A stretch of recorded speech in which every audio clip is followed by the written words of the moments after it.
नमस्कार, एक बार फिर दोबारा से स्वागत आपका हरियाणा न्यूज़ 24 पे।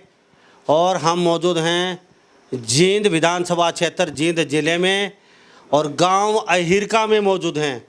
हमारे साथ नवीन कौशिक मौजूद हैं। ऑल ऑफ इंडिया के अंदर सेकंड रैंक आई है इस बेटे की। आर्मी में लेफ्टिनेंट लगे हैं डायरेक्ट, सेकंड पोजीशन। लाखों बच्चों ने एग्ज़ाम दिया और उसमें सेकंड पोजीशन आना बहुत बड़ी उपलब्धि होती है, बहुत बड़ी बात होती है साहब। पास होना ही बड़ा मुश्किल होता है और यहाँ तो सेकंड पोजीशन की बातचीत हो रही है। नवीन कौशिक, ये उनका पूरा परिवार, उनके पिताजी, माताजी, उनके भाई बैठे हैं तो पीछे, उनके चाचा, ताई, दादा सब यहाँ हमारे साथ मौजूद हैं। सामान्य फैमिली है और सामान्य वर्ग में कोई सोने की चम्मच लेके पैदा नहीं हुआ ये बेटा। नॉर्मल परिवार से आता है और मेहनत, जुनून और अपने बलबूते पर यह आज यहाँ तक पहुँचा है। इस बेटे को पता होता है कि गरीबी क्या होती है और साहब उसके अंदर इतनी बड़ी उपलब्धि पाना बड़ा मुश्किल होता है। बड़ा कठिन रास्ता रहा होगा क्योंकि बड़ा लंबा समय रहा है बेटे का। और सेकंड पोजीशन मैं सैल्यूट करता हूँ नवीन कौशिक को। इनके परिवार से बातचीत करते हैं कुछ। नवीन, आपका बहुत बहुत स्वागत है। धन्यवाद सर।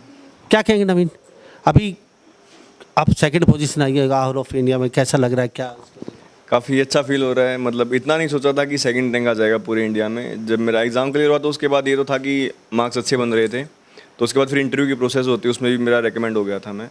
तो ये तो था कि लिस्ट में नाम आ जाएगा, लेकिन ये नहीं था कि पूरे इंडिया में सेकंड रैंक आ जाएगा। तो ये तो मतलब मेरे लिए भी थोड़ा सा एक सपने जैसा ही है अभी तक कि सेकंड रैंक आया है पूरे इंडिया। कौन सा अटेम्प्ट था? ये मेरा सेकंड अटैम्प्ट था CDS के लिए। सेकंड अटेम्प्ट में ही कर गए। और साहब यहाँ तो 11-11, 10-10, 11-11 अटेम्प्ट दे देते हैं बच्चे, उनसे नहीं हो पाता। और ये सेकंड अटेम्प्ट में कर गए तो क्या ये क्या घोल के पिया था? मैं ये क्या क्या चल रहा है, कुछ बता दीजिए। नहीं, घोल के तो इतना कुछ नहीं पिया था। मतलब वही तो, मेहनत तो करनी पड़ती है। जो मेहनत की वो शिद्दत से की थी, लेकिन मतलब जितना पढ़ाई की, जितना टाइम देता था पढ़ाई को, वो मैं शिद्दत से देता था। जो सोशल मीडिया वगैरह था उनसे ज़्यादा दूर रहा था मैं, और अपना एक अलग रहता था, ज़्यादा इतना इन्वॉल्व नहीं रहता था किसी के साथ। तो बस अपनी पर्सनैलिटी पे काम किया, अपने स्किल्स से उनके ऊपर काम किया था। और बस वही था कि जितनी मेहनत कर सकता हूँ उतनी की थी, जितना अपने आप को पुश कर सकता था उतना किया मैंने, और इवेंचुअली रिजल्ट मिल गया फिर मुझे। परिवार में दूर दूर तक कोई आर्मी में नहीं है नवीन कौशिक, दूर दूर तक नहीं है आपके, और आप लेफ्टिनेंट लग गए आर्मी में जाके। ये तो कहा, किसने कहा आपको आर्मी में जाना है, लेफ्टिनेंट लगना? देखिए, पहले नहीं पता था इतना। इंडिया के बारे में सुना था लेकिन कोई प्रोसेस का नहीं पता था, कोई गाइडेंस देने वाला नहीं था इतना। लेकिन जब दिल्ली गया था तो मैं जो ग्रेजुएशन थी वो दिल्ली से ही हुई थी, तो उस टाइम पे थोड़ा सा पता लगा था कि CDS के जो एग्ज़ाम उनके बारे में भी। लेकिन फिर जब बाद में, जब ग्रेजुएशन मेरी कंप्लीट हो गई थी, तो मैंने UPSC सिविल सर्विस के लिए तैयारी स्टार्ट करी थी। तो साथ में ही फिर मैंने CDS के लिए भी अपनी तैयारी थी वो स्टार्ट कर दी थी। तो फिर मैंने एक अटैम्प्ट पहले सिविल सर्विस का दिया था, उसके बाद फिर मैंने CDS के अटैम्प्ट देने स्टार्ट कर दिए थे। तो बस फिर वही था कि जब इस लाइन में घुसा, थोड़ा सा पता लगा, उसके बारे में रिसर्च की, इंटरनेट वगैरह से देखा, थोड़ा जो मूवीज़ वगैरह पहले से देखते भी थे, आसपास जो बच्चे थे वो उनसे थोड़ा सुना भी था कि लेफ्टिनेंट वगैरह की पोस्ट होती है, अच्छी होती है। आर्मी में गांव से बच्चे जाते हैं लेकिन वो सिपाही के तौर पर जाते हैं मोस्टली, फिजिकल वगैरह क्लियर करके। तो थोड़ा सा वो भी था कि हाँ, फौज में जाना है तो वो बहुत रिस्पेक्टेड जॉब होती है आपकी, बहुत अच्छा उसका लेवल भी होता है। तो फिर वहीं से थोड़ा सा जुनून स्टार्ट हुआ और फिर तैयारी को मैंने और पुश किया आगे। बनना कुछ चाहते थे, ऐसा तो नहीं है बन गए कुछ, या कुछ और इरादा था आपका, या लेफ्टिनेंट बनने का इरादा? नहीं, इरादा तो ऐसे था कि कुछ बनना तो है ही, लेकिन जो सफ़र था वो मेरा UPSC सिविल सर्विस स्टार्ट हुआ था। स्टार्टिंग में इतना पता नहीं था लेफ्टिनेंट के बारे में, CDS की जो प्रोसेस। UPSC में जाते जाते इधर कैसे रास्ता मुड़ गया? बस वही, जैसे पता चला, दोस्तों के साथ मिले, वो भी CDS की तैयारी कर रहे थे साथ के साथ, तो उनसे पता लगा कि ये भी अच्छे एग्जाम होते हैं, और जो तैयारी का पैटर्न था वो भी ऑलमोस्ट सेम सा ही था। तो उसके साथ साथ फिर मैंने इंटरव्यू वगैरह के लिए भी तैयारी स्टार्ट कर दी थी। तो ये था कि हाँ, ये तो है नहीं कि सिर्फ एक ही जगह पे आप, एक ही मंजिल होती है आपकी, आप दूसरे रास्तों पर भी ट्राई करते हो जहाँ पे आप मतलब अपना पोटेंशियल उसको यूज़ कर सकते हो। हाँ, मैंने UPSC के भी 2 अटैम्प्ट दिए थे पहले। 2 अटेम्प्ट UPSC के, फिर वहाँ वो रास्ता इससे कठिन लगा, या फिर वहाँ उस रास्ते से इधर कैसे आ गई आपकी गाड़ी? जी, वहाँ शायद मेरा लक काम नहीं किया ज़्यादा, क्योंकि मेरा GS तो हर बार क्लियर हो जाता था, लेकिन CSAT में मेरा बिल्कुल कुछ पॉइंटों की वजह से मैं 2 बार मतलब वो क्लियर नहीं कर पाया था। लेकिन 6 अटेम्प्ट मिलते हैं आपको फिर पूरे? लेकिन फिर वही था कि साथ के साथ मैं जो CDS CAPF जैसे एग्ज़ाम वो भी मैंने क्लियर किए हैं। जो UPSC एक और एग्ज़ाम कंडक्ट हुआ था आपका CAPF का भी, वो भी मैंने 2 बार क्लियर किया है, उसका रिजल्ट अभी पेंडिंग भी है। तो ये नहीं था कि सिर्फ एक ही जगह जाना है, जहाँ पे मतलब ये था कि अपॉर्चुनिटी मेरे पास बहुत सारी थी, तो मेरे अंदर पोटेंशियल था कि मैं इतनी सारी अपॉर्चुनिटी सबका यूटिलाइज़ करूँ। तो फिर मैंने वहाँ भी अटैम्प्ट दिए, CDS के अंदर ही मैंने ट्राई किया और यहाँ भी मेहनत की, वहाँ भी मेहनत की। तो ये तो था कि थोड़ी मेहनत ज़्यादा करनी पड़ती है अलग अलग एरिया में जाते हो आप, लेकिन ये था कि हाँ कर लेंगे, सारी चीज़ें साथ में ही कर लेंगे। गांव में पढ़ाई की? हाँ, जो मेरी स्कूली शिक्षा थी वो सारी की सारी गांव में ही हुई थी। 12 तक यहीं से गांव से ही हुई थी।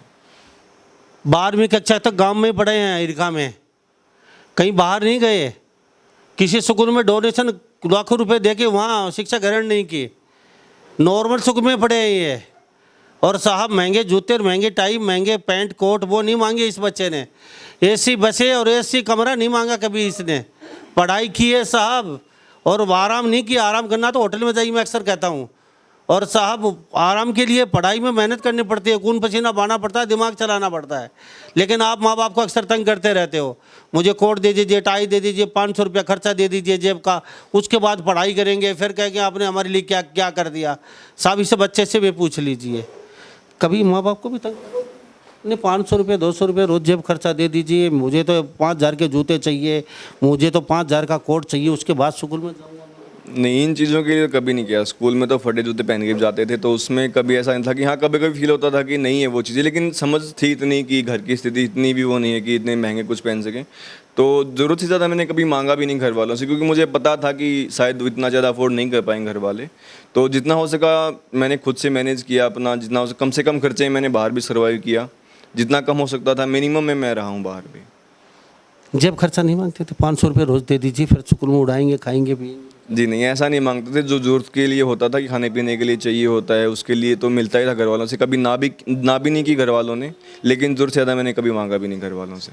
बाहर अगर पढ़ाई करते थे वहाँ देखते थे बच्चों को पानी की तरह पैसा बहाते थे, फिर आप कभी कभी आपके मन में नहीं आता था ये यार तेरे साथ के बच्चे पानी की तरह पैसा बहा रहे हैं, वहाँ 10 रुपये खर्च करते हैं, वहाँ 2000 रुपये खर्च कर रहे हैं वो लोग, तो कभी फीलिंग नहीं होती थी यार काश मैं भी यार ऐसे पैसे?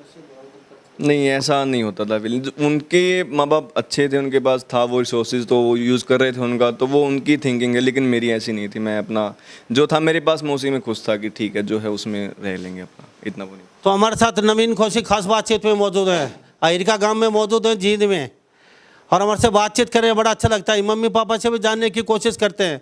अभी जाएगा नहीं, नवीन कौशिक तक कई बातचीत करेंगे, क्योंकि अभी तो कौन सी किताबें पढ़ी, कोचिंग की या नहीं की, वो भी जानेंगे इनसे। और पढ़ाई करना कितने घंटे तक पढ़ाई कर रहे हैं ये, जब यहाँ तक पहुँचे, ये भी जानने की कोशिश करेंगे इनसे। सबसे पहले इनके पिताजी हैं, क्या नाम है कौशिक का? दलबीर शर्मा जी। शर्मा जी, अच्छा भाई साहब आपको धन्यवाद।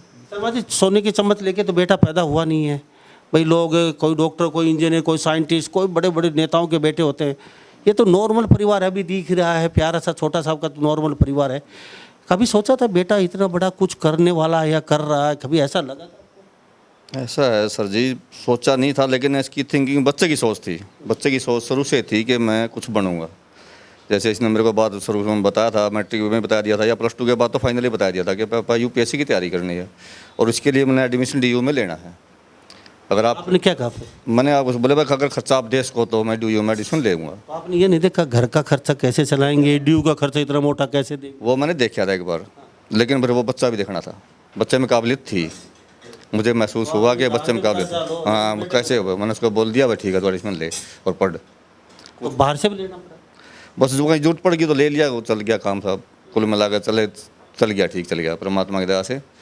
क्योंकि ज़्यादा खर्च लड़के ने भी नजायज़ खर्चा नहीं किया, सबसे बड़ी बात यही रही। अगर पॉजिटिव है नजायज़ खर्चा नहीं करता, नजायज़ खर्चा करता तो शायद मुश्किल भी हो जाती मेरे को बीच में। लेकिन मैंने इसको बोल दिया था पढ़ दे, पढ़ा भाई वो अच्छा तरह पढ़ा, बहुत दिमाग है और होशियार शुरू से था ही, पहली क्लास से ही मेरे को पता था होशियार है लड़का। जो आपने सोचा था, क्या बच्चे ने आपको 100% करके वापस लौटाया? बिल्कुल 100% से भी ज़्यादा संतुष्ट? बिल्कुल संतुष्ट से भी ज़्यादा। तो कभी शरारत भी करते थे? नहीं को खास शरारत, वैसे बच्चे वाली शरारत तो थी, वो तो डिमांड नहीं होती थी अब पापा 200 रुपये तो आज दे ही दीजिए, 200 गप्पा सब मारेंगे उड़ाएंगे? नहीं। वैसे जब मेरे को ये बोलता पापा 20,000 भेज दो खाते में, तो मैं ऑटोमेटिक बस मेरी इतनी सोचती, मैं इसको 22,000 भेज देता था बस। मेरा ये था, इसने मांगे मेरे से 15, मैंने 16 भेज दिए।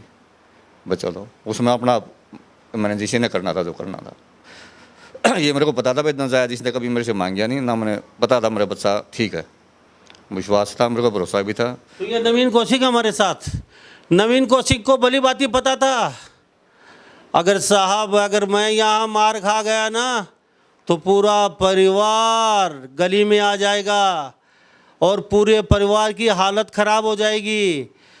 ये होते हैं असली गुदड़ी के लाल। मैं अक्सर कहता हूँ गुदड़ी के लाल।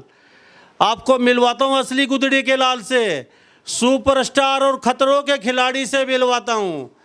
क्योंकि साहब कई बच्चों के पास तो बहुत कुछ है, सोने की चम्मच लेके इंटरव्यू करके गए हैं, उनको गरीबी का नहीं पता साहब। ये परिवार चलाना, उसके साथ बच्चों को पढ़ाना। अब इसको ये भी पता था इस बेटे को साहब, डबल माइंड चल रहा था इसका, पढ़ाई के साथ साथ इसको ये भी डर सता रहा था, काश भगवान कभी मैं असफल ना हो जाऊं, कभी भगवान मैं असफल हो गया तो मेरा परिवार सड़क पे आ जाएगा। इनको ये भी पता था अगर मैं असफल हो गया तो साहब सबकी उम्मीदों पे पानी फिर जाएगा।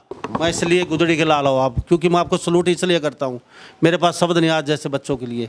क्योंकि आपको भली बात ही पता था हमारा परिवार इतना समर्थ नहीं है, हम कोई सोने की चम्मच लेके पैदा नहीं हुए। आपके पास इतनी कोई बड़ी ज़मीन जायदाद भी नहीं है भाई, 20 किले खेती के हैं, 5 किले खेती के हैं, चलो काम चल जाएगा। नॉर्मल परिवार अपना कमा के गुजर बसर कर रहे हो आप डबल माइंड चल रहा था आपका। अगर मैं सफल नहीं तो पूरा परिवार कहीं न कहीं सड़क पर आ जाएगा, बड़ी मुश्किल होगी। तो ये भी चल रहा था, साथ साथ पढ़ाई चल रही थी। जी, थोड़ा तो रहता ही था कि कई बार जैसे एग्ज़ाम क्लियर नहीं हुए थे तो कोई तो बोल ही देता था कि भाई कुछ और तैयारी कर ले, एसएससी वगैरह की तैयारी कर ले, इतना ऊपर मत सोच, ये मत सोचो, काश से बाहर के सपने होते हैं ये सब। तो थोड़ा सा रहता था कि अगर एक टाइम के लिए मान लेते कि नहीं हुआ तो मतलब बोलने वाले तो होते ही हैं, कोई ना कोई तो बोल ही देगा। लेकिन मेरे लिए उस टाइम में सिर्फ 2 ही चीज़ें इंपॉर्टेंट थी, मेरी पढ़ाई और मेरे माँ बाप। तो मैं सिर्फ इनकी सुनता था। इन्होंने कभी मेरे असफल होने पे कभी ये नहीं बोला कि बेटा कुछ और कर ले या फिर ये मत कर। मैं खुद बोलता था कि मैं कुछ और कर लेता हूँ, तो ये बोलते थे कि नहीं अब इसी लाइन पे तो यही करना है। तो मेरे लिए सिर्फ ये मैटर करता था कि मेरे माँ बाप क्या बोल रहे हैं, आसपास के लोग क्या बोल रहे हैं, वो मेरे लिए ज़्यादा मैटर नहीं करता था। ना मैं सुनता था, ना मैं इतना ज़्यादा इन्वॉल्व रहता था किसी के साथ ज़्यादा। जो लोग नेगेटिव थे उनसे ज़्यादा दूर ही रहता था मैं। तो इतना किसी की सुनता भी नहीं था, सिर्फ जो मेरे माँ बाप कहते थे कि हाँ तो तेरे को यही करना है, तो फिर ये तो बिल्कुल हो गया था कि डिटरमाइंड हो गया कि हाँ ये अब तो यही करना है बिल्कुल। कोचिंग की? जी नहीं, कोचिंग नहीं की, कोई फॉर्मल कोचिंग नहीं की थी। यूपीएससी की जब मैंने तैयारी स्टार्ट की थी उस टाइम पे मैंने, जब मेरा सेकंड टाइम था उस टाइम मैंने कोचिंग ली थी। मेरे जो ऑप्शनल था ज्योग्राफी, सिर्फ उसके लिए। बाकी अदर एग्ज़ाम जो थे सीडीएस वगैरह के लिए, वो जो इसका जो एग्ज़ाम हुआ है सीडीएस का, जो लेफ्टिनेंट लगे हैं हवा आर्मी में, इसके लिए कोचिंग ऑफलाइन ऑनलाइन? नहीं जी, इसके लिए कोई कोचिंग नहीं ली थी मैंने। सिर्फ जो यूट्यूब वगैरह से जो रिसोर्सेज थे उनको फॉलो किया था, जो मेरी बुक्स थी सिर्फ उनसे ही पढ़ता था। इंटरव्यू के लिए मैंने कोचिंग ली थी। अब ये देख लीजिए कौशिक साहब हमारे साथ नवीन, बिगर कोचिंग के इन्होंने ये किया है साहब, बिगर कोचिंग के आप सोच नहीं सकते। आपके चरण कहाँ पे है, थोड़ा सप्रस करूँ मैं। बच्चों को देख लीजिए, असली सुपरस्टार। जब आप कभी असफल हो, आप मायूस हो और किसी रास्ते पे आपको ऐसा लगे साहब टूट गए हैं, हमसे कुछ नहीं होगा, और आप ये सोचे चल अब तो बोरिया बिस्तर उठा के चल पड़ते हैं, हमारा रास्ता बंद हो गया है। क्योंकि ये जहाँ से निकले हैं और जहाँ पे पहुँचे हैं, इनकी स्टोरी आपको मोटिवेशन ज़रूर देगी। जब आप हताश हो ना तो इनकी स्टोरी ज़रूर देखना। ये असली गुजड़ी के लाल है, सुपरस्टार। सलूट करता हूँ नवीन कौशिक को मैं। कौशिक साहब कोई कोचिंग नहीं किया आपने, सेकंड अटेम्प्ट पूरे इंडिया में, न सेकंड आपका पोजीशन है पूरे भारत में, और सेकंड अटेम्प्ट आपका। ये बहुत अच्छा दिमाग चल रहा है आपका, बहुत सही दिशा में गया आपका दिमाग आपका। अभी एनसीईआरटी पे कितना और यूट्यूब से कितनी सामग्री उठाई आपने टोटल यूट्यूब के सहारे? हाँ जी, यूट्यूब का था ही गाइडेंस जो थी मोस्टली यूट्यूब से ही मिल जाती थी। कि जो पहले जो बच्चे कामयाब हो चुके हैं उन्होंने भी काफ़ी वीडियो डाली थी, जो टीचर्स थे वो भी पढ़ा रहे हैं काफ़ी यूट्यूब के ऊपर। तो ऑलमोस्ट आपको मटेरियल सारा मिल ही जाता है यूट्यूब के ऊपर। वो आपके ऊपर होता है कि आप कैसे उसको सॉर्ट करके निकालते हो, कहाँ से आप ढूंढ के उस चीज़ को निकालते हो, वो आपके ऊपर होता है। बाकी जो बुक्स हैं, एग्जाम्स वगैरह जो, वो काफ़ी ज़्यादा वो एनसीईआरटी बेस्ड ही होते हैं, जो यूपीएससी एग्जाम होते हैं, और काफ़ी कंसेप्चुअल भी होते हैं। तो आपका जो माइंड है वो थोड़ा सा कंसेप्चुअल बेस्ड भी होना चाहिए। थोड़ी सी एक्स्ट्रा बुक भी आपको पढ़नी पड़ती हैं, तो वो भी मैंने पढ़ी थी। एनसीईआरटी भी स्टार्टिंग जो बेसिक बनता है वो सारा एनसीईआरटी से ही बनता है, और उसके बाद कुछ एडवांस बुक भी होते हैं जो पढ़नी पड़ती हैं। तो वो सारी मैंने बुक्स वगैरह से ही कवर किया था सर। कौन सा राइटर की कोई बेस्ट किताब? वो हर सब्जेक्ट के लिए अलग अलग होती हैं। जैसे पॉलिटिकल लक्ष्मीकांत थी आपकी, पीएमएफआईएस की थी इन्वायरमेंट वगैरह के लिए। इकोनॉमी के लिए नितिन सिंघानिया की एक बुक आती है, तो वो फॉलो की थी मैंने। हिस्ट्री के लिए स्पेक्ट्रम आती है। तो यही मेजर 4-5 एडवांस बुक होती हैं जो कि आपको यूपीएससी के काफ़ी एग्जाम्स में बहुत ज़्यादा हेल्प करती हैं। अखबार कौन सा पढ़ा? अखबार में मतलब मोस्टली हिंदू पढ़ता था स्टार्टिंग में, लेकिन इंडियन एक्सप्रेस में पढ़ लेता था साथ के साथ जब मुझे मौका मिलता था। कितने घंटे रोज़ पढ़ाई करना ज़रूरी है या फिर कोई फिक्स नहीं था? ऐसा फिक्स तो नहीं था, लेकिन ये था कि ऑलमोस्ट 8 से 10 घंटे का तो रहता ही था शेड्यूल। वो मैं शेड्यूल बनाता ही था कि ऐसा कि 8 से 10 घंटे मेरा हो ही जाता था। और जब एग्ज़ाम आता था उस टाइम पे थोड़ा सा ज़्यादा पुश भी करना पड़ता था, क्योंकि काफ़ी चीज़ें थी रिवाइज़ करनी पड़ती थी, और एग्ज़ाम्स भी थे वो चलते रहते थे, क्योंकि बहुत सारे एग्ज़ाम्स देता था साथ के साथ। तो मतलब ये था कि शेड्यूल बनता ही था, 8 से 10 घंटे का तो मिनिमम रहता ही था। 8 से 10 घंटा एनसीईआरटी पे पूरा भरोसा कर सकते हैं। 100% यूट्यूब पे सामग्री उठा सकते हैं बिगर कोचिंग के। ये देख लीजिए, पूरे भारत में झंडा गाड़ा है, सेकंड पोजीशन है। ये कौशिक साहब हमारे साथ बातचीत में हैं, और ये असली गुदड़ी के लाल है। मैं आपको इनकी स्टोरी दिखा रहा हूँ। इनके पिताजी कोई साइंटिस्ट नहीं है, कोई बड़े नेता नहीं है, छोटा सा घर है, छोटा सा परिवार है, बिल्कुल बाहर गांव के रहते हैं ये। कौशिक साहब, बहुत बड़ी अच्छी बात है, आपकी सोच अच्छी है, यहाँ तक पहुँचे, बड़ी अच्छी बात है। सब कुछ अखबार का आपने बता दिया, सही है। एनसीईआरटी भी लोग भरोसा करें, कोचिंग की कोई ज़्यादा अहमियत भी नहीं है। अगर बच्चे का दिमाग हो तो कहीं से कुछ भी निकाल सकता है। अब थोड़ा सा मम्मी से बात करेंगे, उसके बाद आपसे आऊँगा। इनकी मम्मी हाँ जी, क्या नाम? सुनीता जी। सुनीता। तो 2 बेटे हैं? हाँ जी, 2 बेटे हैं मेरे। तो दोनों शादीशुदा हैं? ना जी, दोनों के बारे है अभी तो। हाँ जी, तो अभी शादी का क्या इरादा है? अभी नहीं है जी इरादा। नहीं, अभी तो ज्वाइनिंग आएगी, ट्रेनिंग पर जाओगे, ट्रेनिंग के बाद ही सोचेंगे इसके बाद। दान दक्षिणा लेंगे? नहीं जी, ना, कोई ऐसा इरादा नहीं है। हम कुछ नहीं ले गए तो इनसे क्या मांगेंगे। हाँ जी, जब हमने अपने घर से तो कभी बेटा ऐसा लग रहा था आपको बेटा कुछ बड़ा करने वाला है, या फिर आप देखें तो हवा में लठ मार रहा है, होगा तो ठीक, ना होगा ठीक है, या कभी ऐसे बोला भाई तू करण के लग रहा है बेटा, सारा दिन किताब पढ़ी जा सब कुछ ऐसा? ना जैसा कभी सोचा है नहीं, मन में ऐसी बात आई ही नहीं कभी जी। कभी कल तो है नहीं भाई बच्चा क्या कर के नहीं, बस ऐसे पढ़ ले, पढ़ के कुछ बढ़ना है और बन के दिखाइए। आप क्या बोलते मैं बोलती थी कि लेफ्टिनेंट लग रहा है। कोई काम नहीं करता, माना नहीं था कोई बात, तो कह देती छोटा था तब। तो नहीं बोला मम्मी एक देख लेफ्टिनेंट लग के दिखाऊंगा, या ऐसे बन के दिखाऊंगा। कई साहब कह दे सब लग रहा तू, ऐसे ही बोल दिया कर दे आप। तो आप कह देते कि लेफ्टिनेंट? हाँ कि लेफ्टिनेंट के सब लग रहा भाई, ऐसे ही बोल देते। तो एक दिन बोला कि हुआ, मैं मन कौन भी रहा। तो देखते हैं बोला आगे क्या होगा। मम्मी बोली बचपन में, भाई तू क्या लेफ्टिनेंट लग रहा है, साहब लग रहा है? बोली क्या होता है लेफ्टिनेंट? मम्मी ने बोली मुझे नहीं पता क्या होता है। तो उस क्या हुआ? जी बचपन में होता ही था कि कुछ काम नहीं करते तो बोल देते कि साहब लाग रहा है। तो अपने नॉर्मल हरियाणा में बोल देते हैं कि साहब लाग रहा है, काम नहीं करता, कुछ ये नहीं करता। तो बस वही था कि देखा साहब क्या होता है भाई ये थोड़ा सा। तो फिर पता किया, तो इतना तो पता नहीं था कि IAS IPS का बारे में ज़्यादा पता नहीं था। लेफ्टिनेंट के बारे में कुछ ज़्यादा नाम सुने थे सबके ही, लेकिन पता नहीं था कैसे क्लियर करने होते हैं, कौन से एग्ज़ाम होते हैं, क्या प्रोसेस होती है।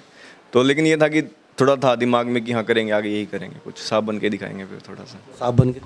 हाँ तो बन ही जाएंगे। तो यारो मैं तो साहब बन गया, साहब बन के ऐसा तन गया, अरे सूट मेरा देखो, अरे बूट मेरा देखो। तो ऐसा ही बन गया। तो सूट बूट अभी देख आपका? नहीं ऐसा सूट बूट का इतना दिखावे का वो नहीं है शौक, बट लेकिन ये है कि हाँ घर वालों के। तो बहुत अच्छी तरीके से मिलते हैं, आप नॉर्मल तरीके से बैठे हो हमारे साथ, अरे कोई नहीं, मतलब ये है कि चप्पल में इंटरव्यू कर रहे हैं। घर वालों के लिए करना था, कुछ गांव के लिए कुछ कर चुका हूँ। सबसे ज़्यादा खुशी की बात तो यही है कि अपने परिवार के लिए कुछ कर पाया, अपने गांव के लिए कुछ कर पाया हूँ। तो ये था कि अपने गांव का नाम कुछ इस लेवल पे लेके आया हूँ कि अब गांव, अब पता है बाहर लोगों को हीरका नाम का कोई गांव भी है जींद के अंदर। तो सबसे बड़ी खुशी तो यही है मेरे लिए। पढ़ाई की सारी बातें ठीक है, आप यहाँ तक पहुँच के, ये भी ठीक है।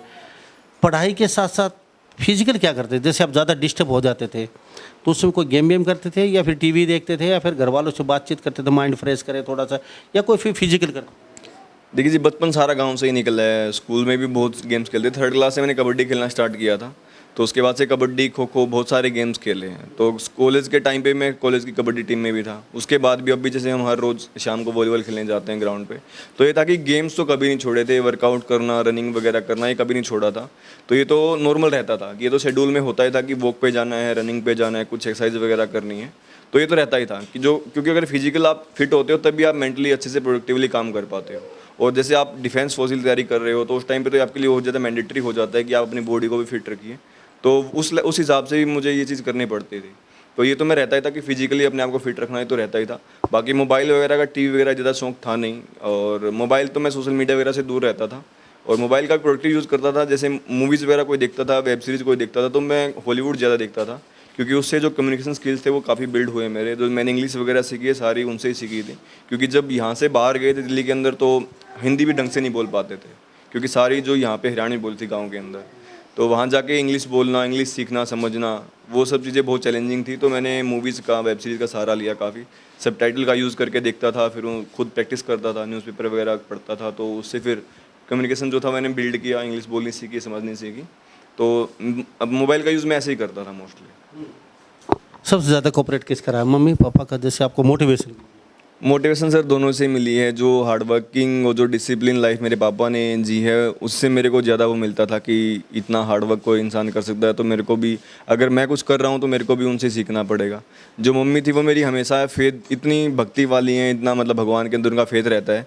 तो मैंने भी कभी अपना फेथ नहीं छोड़ा था भगवान के ऊपर से कि हाँ ठीक है, एक बार असफल हुए हैं, 2 बार असफल हुए हैं, लेकिन कभी तो सफल होंगे। तो दोनों का ही बहुत कोऑपरेशन रहा है। दोनों के ही जो अच्छी क्वालिटीज़ हैं वो मेरे अंदर आई हैं। मम्मी भक्ति में चूर रहती हैं, क्या मांगा भगवान से? अब बेटे को लपटी सुख शांति रखे भगवान, और अब कामयाबी बनाया हमने। 2 रोटी भगवान अच्छी दिखाने के लिए, धन दौलत नहीं चाहिए हमें, तो देश का नाम करा दिया जी बच्चा ने। यही हम भी करवा दे, 2 रोटी क्या 4 रोटी दे दिया? बहुत दे दिया, मांगा इतना नहीं था हमने, इतना भगवान से मांगा नहीं था। जो भगवान ने बहुत ज़्यादा चप्पर पाड़ के दिया हमको। तो कौन सा भगवान की पूजा? हनुमान जी की करते हैं जी। जय श्री बालाजी की पूजा करती है भगवान जी की, और तो बालाजी ने इनको आशीर्वाद बहुत अच्छा आशीर्वाद दी। की कृपा से यही सब कुछ हुआ जी। मैंने तो यही सोचा था कि बाबा छोटे ही नौकरी लगवा दे, हमारा रोजगार चाल पड़े, बच्चा ने मिल जाए थोड़ा, हमारा भी काम चाल जाएगा। पर ये नहीं पता था भगवान इतना बड़ा देगा हमको, चप्पर पाड़ के देगा, ये तो सोचा नहीं था जी।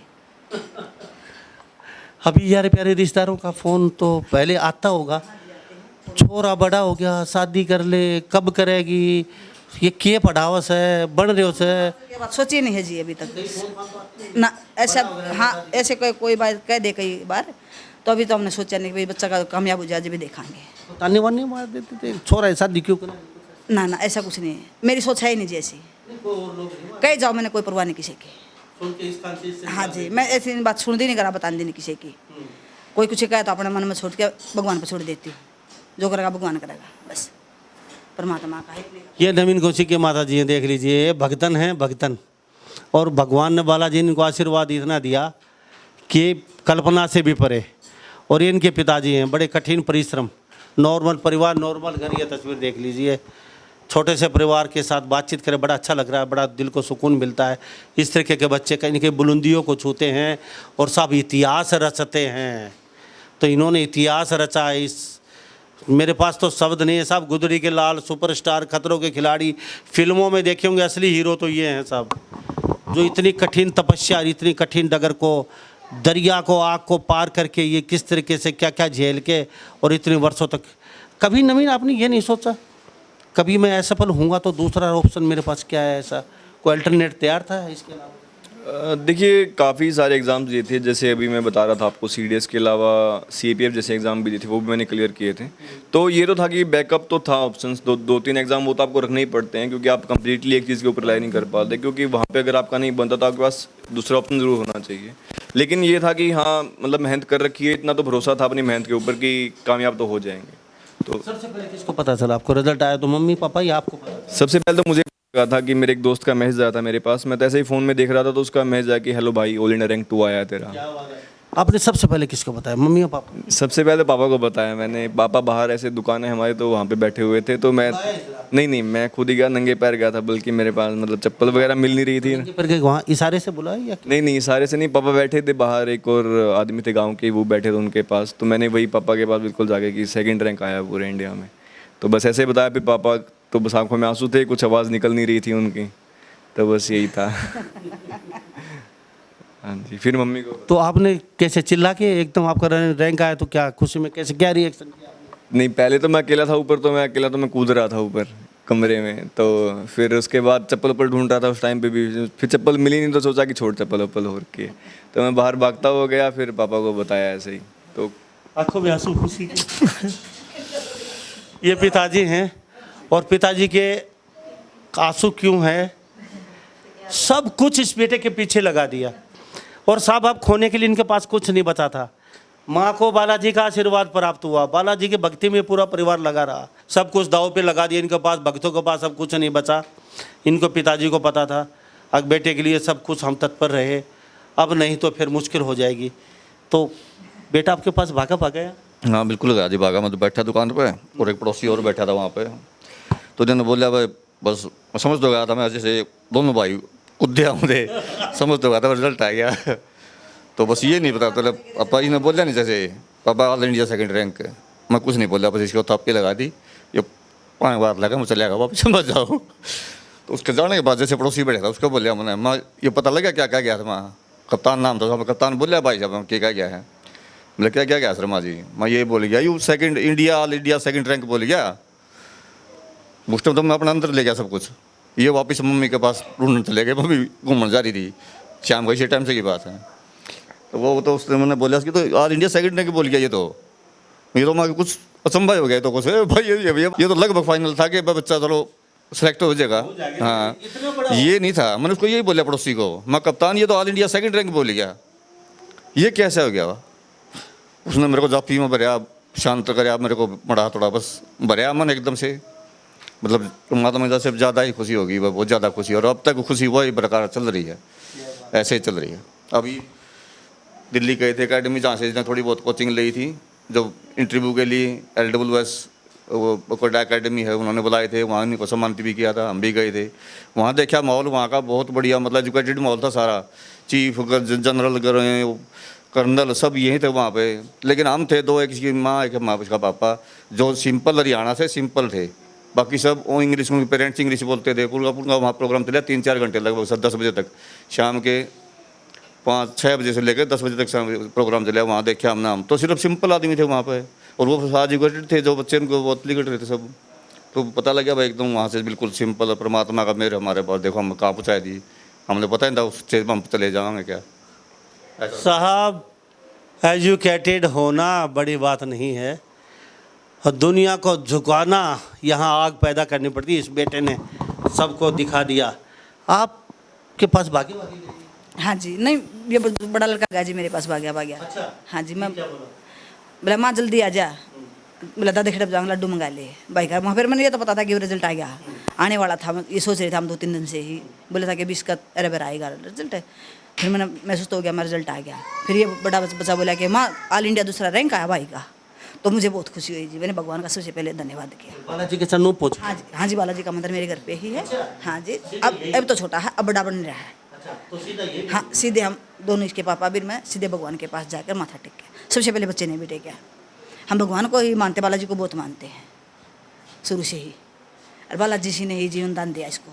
जी। तो हमारे साथ अब चलते चलते अब लास्ट में क्या कहना चाहेंगे लोगों को, फटाफट ये बता दीजिए। जी, बोलूँगा कि देखिए, आपका मैंने पहले ही वही बोला था कि जो आपका बैकग्राउंड है, क्या रिसोर्सेज आपके पास, वो ज़्यादा मैटर नहीं करता है। अगर आपके पास वो काबिलियत है और वो आपके अंदर वो ललक है कुछ करने की, मेहनत करने की, तो आप कुछ भी अचीव कर सकते हो, चाहे रिसोर्सेज हों ना हो। लेकिन आपकी मेहनत अगर आपके साथ है, आप डिसिप्लिन रह के हार्डवर्क कर सकते हैं, अपना टाइम दे सकते हैं अपनी चीज़ों को, तो आप ज़रूर सक्सेसफुल होंगे। बहुत बहुत धन्यवाद। Thank you. अब फिर कभी 12 महीने बाद मिलते हैं, ड्रेस में आएंगे ये 12 महीने के बाद, और ड्रेस में आके आएंगे उस समय, फिर ड्रेस में आएंगे उस समय कौन सा रंग होता है वो देखेंगे, फिर इंटरव्यू फिर करेंगे इनका। तो बड़ा अच्छा लगा मुझे। नवीन कौशिक के पास अहिर का गांव जींद जिले में मौजूद हैं, और ये गुदड़ी के लाल सुपरस्टार, ये हीरो हैं। इनके पास आके बड़ा अच्छा लगा। प्यारी सी छोटी सी फैमिली और भगतों की फैमिली, बालाजी के भगत, तो मुझे बड़ा अच्छा लगा। तो इस बारे में आप क्या सोचते हैं? सभी इन बातों के साथ मैं मुन्ना लंबा, मेरे सहयोगी विनय सिंधु के साथ हरियाणा न्यूज़ 24। नमस्कार, जय हिंद।